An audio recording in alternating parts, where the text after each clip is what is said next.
Hello friends, स्वागत है आपका हमारे यूट्यूब चैनल इट्स मिराकी पर। तो आज हम करेंगे क्लास 12 एनसीईआरटी का chapter 1 bricks, beads and bones का पार्ट 2। तो हम स्टार्ट करेंगे मोहनजोदारो से। मोहनजोदारो की जो साइट थी वो 125 हेक्टेयर लैंड में फैली हुई थी। मोहनजोदारो का जो मतलब है वो है माउंड ऑफ डेड, यानी कि लाशों का ढेर या लाशों का टीला। एक्चुअल में कुछ आर्कियोलॉजिस्ट का मानना है कि हम जैसे मोहनजोदारो को प्रोनाउंस करते हैं वो गलत है। उसकी प्रोनाउंसिएशन म्यूनजोदारो होनी चाहिए, क्योंकि सिंधी में म्यून का मतलब होता है डेड पीपल और जोदारो का मतलब होता है प्लेस या लोकेशन। तो म्यूनजोदारो का मतलब होता है प्लेस ऑफ डेड पीपल। अब सवाल ये उठता है कि इसको सिंधी में ही ट्रांसलेट क्यों किया गया, क्योंकि ये जो मोहनजोदारो साइट थी ये पाकिस्तान के सिंध रीजन में थी, इसलिए इसे सिंधी में ट्रांसलेट किया गया। सिंधु घाटी सभ्यता या इंडस वैली सिविलाइजेशन 6000 साल पुरानी है और लोगों को इस सभ्यता या इस साइट के बारे में तभी पता लगा जब इस साइट की खुदाई की गई। करीबन 6000 साल पहले ये जो सिविलाइजेशन थी ये धरती के अंदर दफन हो गई थी, यानी कि वहाँ के जितने भी लोग थे, बिल्डिंग्स थी और बाकी जितनी भी चीज़ें थी वो सारी धरती के अंदर चली गई थी। तो बाद में जब कितने हज़ारों सालों बाद आर्कियोलॉजिस्ट ने इस जगह की खुदाई की तो जाके कहीं पता लगा कि यहाँ पे कोई सिविलाइजेशन भी थी या यहाँ पे कोई साइट भी थी जो मोहनजोदारो थी। तो जो सिंधी में म्यूनजोदारो को इसीलिए प्लेस ऑफ डेड पीपल कहा जाता है। नेक्स्ट टॉपिक है सेटलमेंट।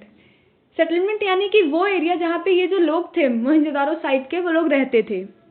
सेटलमेंट 2 सेक्शंस में डिवाइडेड है। पहला स्मॉलर बट हायर, छोटा लेकिन ऊंची सतह पे, यानी कि सिटाडल, और दूसरा मच लार्जर बट लोअर, मतलब बड़ा तो काफ़ी था सिटाडल के कंपैरिजन में, लेकिन नीची सतह पे था, वो था लोअर टाउन। नेक्स्ट है ड्रेन्स। ड्रेन्स यानी कि नाले। जो मैच्योर हड़प्पन सिटी थी उसका एक बहुत इंपॉर्टेंट फीचर था और वो फीचर था वहाँ का ड्रेनेज सिस्टम। जितने भी स्ट्रीट्स और लेन्स थे मोहनजोदारो के नेबरहुड में, उन सभी जगहों पे ड्रेन्स थी। हर हाउस में एक वर्टिकल और हॉरिजॉन्टल ड्रेन्स होती थी। जितनी भी स्ट्रीट ड्रेन्स थी वो बेक्ड ब्रिक से बनी हुई थी और साथ में स्पेशल शेप्ड ब्रिक्स से बनी हुई उनके कॉर्नर बने हुए थे। ये जो ब्रिक्स थे ये क्लोजली फिटेड थे और इनको सील किया गया था जिप्सम मड या जिप्सम मोटार के साथ। जो भी जितने भी घर के ड्रेन्स थे, घर के नाले थे, वो बाहर के स्ट्रीट के मेन नाले में जाके मिल जाते थे। और ये जो नाले थे ये ग्रिड फॉर्मेशन में थे और इंटरसेक्ट करते थे राइट एंगल पे। ग्रिड फॉर्मेशन यानी कि ये वाली फॉर्मेशन, इसको ग्रिड फॉर्मेशन बोलते हैं, और ये इंटरसेक्ट करते थे राइट एंगल पे। ये राइट एंगल ऐसे ये इंटरसेक्ट करते थे। नेक्स्ट टॉपिक है डोमेस्टिक आर्किटेक्चर, यानी कि जो उनके घर थे वो किस तरीके से बने थे, वहाँ क्या क्या फीचर्स थे और क्या क्या चीज़ें थी। फर्स्ट आता है कोर्टयार्ड। कोर्टयार्ड यानी कि आप इसे वरांडा भी बोल सकते हैं। कोर्टयार्ड सेंटर में होता था घर के, इसके चारों साइड्स रूम्स होते थे। ये सेंटर ऑफ एक्टिविटीज़ होता था हॉट और ड्राई वेदर में, यानी कि जो गर्मियों का मौसम होता था उसमें यहाँ पे बहुत सारी चीज़ें परफॉर्म की जाती थी, जैसे कि कुकिंग होती थी और सिलाई कढ़ाई वगैरह होती थी। ये सारी एक्टिविटीज़ यहाँ पे की जाती थी गर्मियों के मौसम में। नीचे के जो ग्राउंड फ्लोर पे था वहाँ पे कोई भी विंडोज़ नहीं थी। क्यों? क्योंकि वो अपनी प्राइवेसी को लेके बहुत ज़्यादा कंसर्न थे। वो नहीं चाहते थे कि कोई भी आता जाता आदमी उनके घर में ताका झाकी करे। कोई भी डायरेक्ट व्यू नहीं था कोर्टयार्ड या घर के इंटीरियर का मेन एंट्रेंस से, यानी कि अगर उनके मेन एंट्रेंस से जो मेन गेट होता है घर का, वहाँ से अगर कोई गुजर रहा है और उससे वो घर के अंदर झांकने की कोशिश भी करता है तो भी उनको उनके घर का डायरेक्ट व्यू नहीं मिलेगा कि उनके घर के अंदर किस तरह से बनाया गया है, कि कौन सा कमरा किधर है और कौन सी चीज़ किधर है। नेक्स्ट है बाथरूम। हर घर में अपना एक बाथरूम होता था, वो ब्रिक्स से बना होता था, और जो बाथरूम की जो ड्रेन्स होती थी, बाथरूम के नाले, वो बाहर जो स्ट्रीट का मेन ड्रेन होता था उससे जाके मिलते थे। नेक्स्ट है सेकंड स्टोरी बिल्डिंग। वहाँ के कितने घरों में सेकंड स्टोरी बिल्डिंग भी थी। नेक्स्ट है वेल्स, कुएं। हर घर में एटलीस्ट एक कुआं तो होता ही होता था। उस कुएं तक जाने के लिए बाहर से भी रास्ता बनाया गया था। और ये जो कुएं थे ये पासेस बाय यानी कि जो राहगीर थे वो लोग भी यूज़ करते थे। यही कारण था कि उस कुएं तक जाने के लिए बाहर से रास्ता बनाया गया था और वहाँ पे टोटल 700 कुएं मिले थे। नेक्स्ट है द सिटाडल। सिटाडल जो हायर पोर्शन पे बना हुआ था वो सिटी के वेस्टर्न पार्ट में था। सिटाडल के दो मेन आर्किटेक्चर थे, फर्स्ट वेयर हाउस और second the great bath. Warehouse यानी कि वो जगह जहाँ पे वो अपने ग्रेन्स या फिर अपने रॉ मटेरियल्स यानी कि कुल मिला के अपने खाने पीने और ज़रूरत की चीज़ें स्टोर करते थे। जो वेयर हाउस का लोअर पोर्शन था वो ब्रिक्स का बना हुआ था जो कि रह गया था, लेकिन जो अपर पोर्शन था वेयर हाउस का वो शायद लकड़ियों का बना हुआ था, जिसकी वजह से वो काफ़ी सालों पहले ही डिस्ट्रॉय हो चुका था। द ग्रेट बाथ एक लार्ज रेक्टेंगुलर टैंक था जो कोर्टयार्ड में था। इसके चारों तरफ कॉरिडोर बना हुआ था। इसके नॉर्थ और साउथ साइड में पौड़ियाँ बनी हुई थी, सीढ़ियाँ बनी हुई थी, जिस सीढ़ियों की हेल्प से हम टैंक में जा सके। ये जो ब्रिक्स थे ये ब्रिक्स से बने हुए थे और इसको सेट किया गया था जिप्सम के मोटार से या जिप्सम के मड से। ये वाटर टाइट थे। लार्ज रेक्टेंगुलर टैंक या जो ग्रेट बाथ था उसके 3 साइड्स पे रूम बने हुए थे और उन्हीं तीनों में से किसी एक रूम में एक लार्ज वेल था। जितना भी यूज्ड वाटर था ग्रेट बाथ का वो वहां से निकल के स्ट्रीट के बाहर जो ह्यूज ड्रेन्स होती थी उनमें जाके मिल जाता था। ग्रेट बाथ के लेफ्ट साइड की गली छोड़ के एक स्मॉल बिल्डिंग थी जहाँ पे 8 बाथरूम्स बने हुए थे, 4 एक साइड पे और 4 एक साइड पे।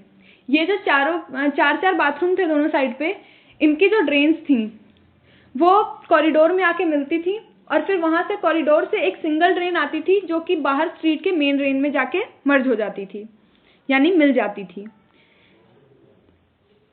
और कितने आर्कियोलॉजिस्ट का ये मानना है कि ये जो 8 बाथरूम्स वाली ये जो ग्रेट बाथ थी ये किसी स्पेशल रिचुअल बात के लिए बनाई गई हो, यानी कि उनके कोई बहुत ज़्यादा स्पेशल कोई रिचुअल होता होगा जिसमें मान लो उनको ये ज़रूरी होता होगा कि उनको उस ग्रेट बाथ में जाके नहाना है, तभी जाके उनका वो रिचुअल कंप्लीट होगा। तो इन सब चीज़ों के लिए वो यूज़ करते थे इसे। नेक्स्ट है द लोअर टाउन यानी कि वो जगह जो नीचे सतह पे बनी हुई थी, सिटाडल के मुकाबले काफ़ी ज़्यादा बड़ी थी। उसके बाद ये जो फोटो है इसमें ये जो ऊपर का भाग है ये वाला एरिया ये सिटाडल है और ये जो नीचे का एरिया है ये लोअर टाउन है। सिटाडल जो था वो लोअर पार्ट था टाउन का, ये सिटी के ईस्टर्न पार्ट में था। कई ज़्यादा गुना बड़ा था सिटाडल के मुकाबले लोअर टाउन। ये जो टाउन का पार्ट था यानी कि ये जो लोअर टाउन का पार्ट था ये रेजिडेंशियल हाउसिंग के लिए था, यानी कि यहाँ पे जो वहाँ के लोकल पीपल थे या जो नॉर्मल लोग थे वो रहा करते थे। यहाँ की मेन एक्टिविटीज़ क्या थी, यहाँ पे क्या क्या चीज़ें परफॉर्म की जाती थी। यहाँ पे ट्रेड होता था, क्राफ्ट मेकिंग होती थी और बाकी कई चीज़ें होती थी जो यहाँ पे लोग करते थे। ये जो लोअर टाउन था इसके चारों तरफ दीवारें उठाई गई थी ताकि ये लोग बाहर के खतरों से बच सकें, और सेम चीज़ सिटाडल के साथ भी की गई थी, उसके भी चारों तरफ दीवार उठाई गई थी ताकि वो हमलों वगैरह से बच सके। नेक्स्ट टॉपिक है ट्रैकिंग सोशल डिफरेंसेस, कि वहाँ पे जितने भी सोशल डिफरेंसेस थे उनको वो किस तरह से ट्रैक करते थे, किस तरह से जानते थे कि वो सोशल डिफरेंसेस हैं। ये 2 तरीके थे इनको जानने के, पहला है बरियल्स और सेकंड है आर्टिफैक्ट्स। बरियल्स यानी कि जितने भी अस्थियां वगैरह मिली या फिर जितने बोन्स वगैरह मिले उनको बरियल्स कहते हैं। जो डेड थे, मरे हुए लोग थे, उनको पिट्स यानी गड्ढों में दफनाया जाता था। जो पिट्स थे उनमें डिफरेंसेस थे बट वो डिफरेंसेस इतने भी ज़्यादा नहीं थे जिससे कहा जा सके कि वो डिफरेंसेस हम सोशल डिफरेंसेस लेके चले। 2 तरीके की पिट्स बनाई जाती थी, एक पिट्स जो नॉर्मल गड्ढा खोद के जिसमें लाश को रख के उसके बाद दफना दिया जाता था, और दूसरी तरीके की पिट्स होती थी जिसमें गड्ढा खोद के और जो गड्ढे की नीचे की लेयर है उस पर ईंटें बिछा दी जाती थी और उसके बाद दफनाया जाता था इंसान को। कुछ ग्रेव्स जो थी उनमें पॉटरी और ऑर्नामेंट मिले, मतलब गहने जवाहरात और पॉटरी, कुछ मिट्टी के किए हुए काम जैसे सुराही हो गई, वेजल्स वगैरह, ये सब चीज़ें मिली। मेन और वुमेन, मेल और फीमेल, मतलब आदमी और औरत दोनों की ग्रेव्स में ज्वेलरी मिली। उसके बाद जो डेड थे, कुछ डेड पीपल के साथ कॉपर का मिरर भी दफनाया जाता था। इन सब चीज़ों से पता लगता है कि जो मोहनजोदारो साइट के जो लोग थे वो इस चीज़ में विश्वास नहीं रखते थे कि मरे हुए इंसान के साथ बहुत ज़्यादा वैल्यूएबल चीज़ें छोड़ी जाएं। मिड 1980s में जब एक हड़प्पन सीमेंट्री की खुदाई की गई तो वहाँ पे एक मेल स्कल के साथ एक मेल की बॉडी मिली, मतलब मेल का स्केलेटन मिला, और उसके स्कल के साथ एक हमें 3 शेल रिंग और एक जेस्पर और 100 ऑफ माइक्रो बीट्स का एक ऑर्नामेंट मिला। मतलब 3 शेल रिंग्स थी, 3 शंख थे, उसके साथ एक जेस्पर बीट था और 100 ऑफ माइक्रो बीट्स से बना हुआ एक ऑर्नामेंट मिला। नेक्स्ट है आर्टिफैक्ट्स। आर्टिफैक्ट्स दो कैटेगरीज में डिवाइड किए गए हैं। फर्स्ट है यूटिलिटेरियन और सेकंड है लग्जूरियस। यूटिलिटेरियन यानी कि जो आम जिंदगी में हम यूज करते हैं, रोजमर्रा की जिंदगी में हम इस्तेमाल करते हैं, और लग्जूरियस होता है जो बहुत कीमती होता है। तो यूटिलिटेरियन वो ऑब्जेक्ट जो हम डेली यूज करते हैं। ये ऑब्जेक्ट जो होते हैं, ये जो यूटिलिटेरियन ऑब्जेक्ट्स होते हैं, ये ऑर्डिनरी मतलब मामूली चीज़ों से बने होते हैं, जैसे स्टोन, क्ले एक्सेट्रा। ये जो ऑर्डिनरी यूटिलिटेरियन आर्टिकल्स हैं, इनमें क्या क्या चीज़ें इंक्लूडेड हैं। फर्स्ट तो है क्विंस, सील जिसपे हम मसाले पीसते हैं। उसके बाद है पॉटरी, फ्लैश रबड़ यानी कि बॉडी स्क्रबर जो वो लोग अपने बॉडी को साफ करने के लिए यूज़ करते थे। साथ में नीडल्स यानी कि सुई। ये सारी चीज़ें ऑर्डिनरी आर्टिकल्स में उन्हें मिली, और ये जो जितनी भी चीज़ें थी ये पूरी सेटलमेंट में डिस्ट्रीब्यूटेड थी, मतलब पूरी सेटलमेंट्स में उन्हें ये सब चीज़ें मिली। फिर आता है लग्जूरियस, यानी कि वो ऑब्जेक्ट्स जो बहुत कीमती होते हैं। ये जो लग्जूरियस ऑब्जेक्ट्स थे ये रेयर माने जाते थे उस टाइम पे। क्यों? क्योंकि ये प्रीशियस और नॉन लोकल मटेरियल से बनते थे, यानी कि कीमती चीज़ें होती थी। मटेरियल जो होता था इसको बनाने का वो कीमती होता था और साथ ही साथ नॉन लोकल होता था, मतलब कि वो कहीं बाहर से या तो उस मटेरियल को ढूंढ के लाते थे या फिर मंगवाते थे। जो टेक्निक यूज़ की जाती थी इन ऑब्जेक्ट्स को बनाने में वो बहुत ज़्यादा एडवांस और कॉम्प्लिकेटेड थी, इसलिए भी ये रेयर कैटेगरी में आते हैं। उसके बाद जो लिटिल पॉट्स थे फेनेंस के, उनको वो लोग प्रीशियस कीमती मानते थे। फेनेंस होता है एक मटेरियल जो कि ग्राउंड सैंड, सिलिका, कलर और गम को मिला के उसको हीट किया जाता है, तब जाके एक मटेरियल तैयार होता है फेनेंस। उससे चीज़ें वो बनाते थे जिसको वो प्रीशियस यानी कि कीमती मानते थे। और ये जो चीज़ें थी ये इनको बनाना बिल्कुल आसान नहीं था। जितने भी वैल्यूएबल मटेरियल उन्हें मिले वो लार्ज सेटलमेंट्स में ही मिले। जो स्मॉल सेटलमेंट्स थे वहाँ पे उनको ये वैल्यूएबल चीज़ें जो कीमती चीज़ें थी वो नहीं मिली। एक मिनिएचर पॉट्स मिले उन्हें फेनेंस के, जिनको वो परफ्यूम बॉटल की तरह यूज़ करते थे। वो मोस्टली उन्हें हड़प्पा और मोहनजोदारो की साइट्स में ही मिले और कहीं नहीं मिले। नेक्स्ट है होर्ड्स यानी कि इकट्ठ, किसी चीज़ का जमा। होर्ड्स वो ऑब्जेक्ट होते थे जिनको जो उस टाइम के लोग होते थे बहुत ही ज़्यादा संभाल के और छुपा के रखते थे। किन चीज़ों में? कंटेनर्स में या फिर पॉट्स में।